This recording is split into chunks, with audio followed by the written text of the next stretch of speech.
If you imagine an image for the term life, then a pleasant, positive vision usually appears, such as lying comfortably on a palm beach with a cocktail in your hand, or in your own home surrounded by a loving family.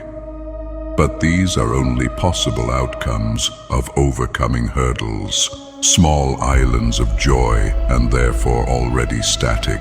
Life is evolution, and evolution is an asshole. Evolution is disruptive. Evolution makes you do things you never thought of before. Evolution is the engine of the world, and living beings are its gasoline. Evolution would only end if everyone, and by that I really mean all living beings, stopped doing something. Buddhists, for example, try not to harm other living beings as much as possible. Unfortunately, Buddhists also want food, possibly even shelter or similar luxuries that impair the lives of other beings. Even in death, the decaying body influences its surroundings.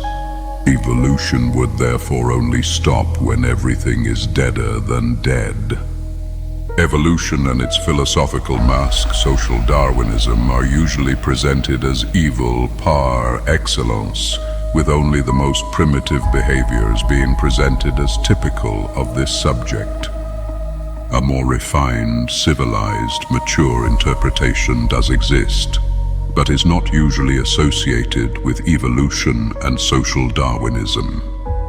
The theoretical ideal and desired version would be that living beings learn to do exactly what they want to do from the bottom of their hearts, and do not disturb the actions of other living beings who claim the same for themselves. But there is another factor that is easily overlooked: personal motivation. Motivation requires change. You are only motivated to do something when you are dissatisfied with the current circumstances or have a passion that you want to see fulfilled. But that's already a stretch, especially as pretty much all other worldviews can be interpreted in a social Darwinist way. Richard Dawkins has already shown quite well with his memetics that ideologies fight for their survival and supremacy just as living beings do. In contrast to other worldviews, a conscious and civilized social Darwinism tries to go higher and higher on Maslow's pyramid of needs. In other words, needs and passions are refined further and further. But, and this is the huge difference, he does not try to ignore or push aside the lower levels. Only when the basics have been mastered should one climb further, yet the basics remain what they are, just basics. An intellectual discussion makes no sense if you fall off the podium starving.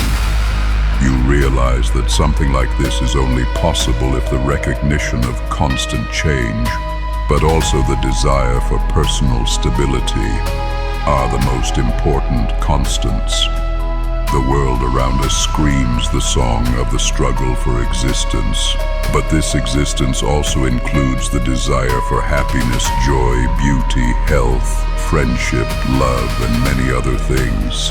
Social Darwinism in primitive beings is the desire to destroy others, whereas in evolved beings, it is the desire to make the world even more beautiful than it already is, and to enjoy it. This constant change is also the fundamental flaw of caste systems, whether in Hinduism or the European aristocracy. Caste systems are not only the result of pure power thinking, they also form a breeding plan. The idea is to preserve, if not promote, the good qualities of the higher castes. In other words, the aim is to breed civilized, subtle, intelligent people. However, since evolution means constant change, it also happens that the opposite is achieved and otherwise good traits degenerate. The French Revolution was an example of what this can lead to.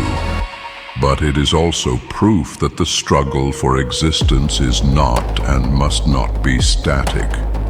There will always be a natural hierarchy simply because people are different and capable of different levels of personal maturity.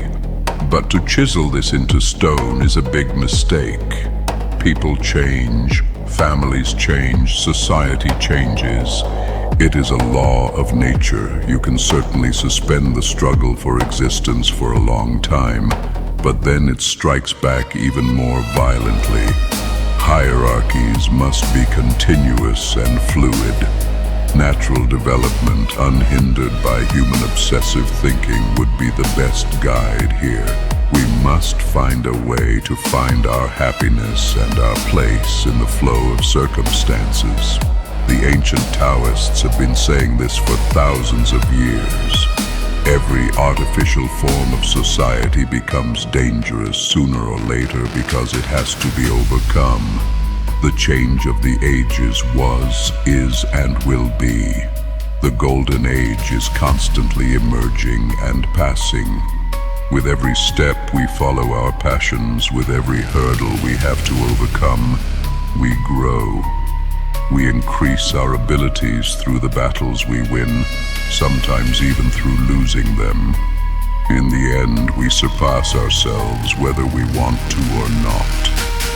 Life is a huge playing field with a myriad of players, but you are the main actor in this play. The following texts will hopefully support you in this game, inspire you, and allow you to have fun in this situation.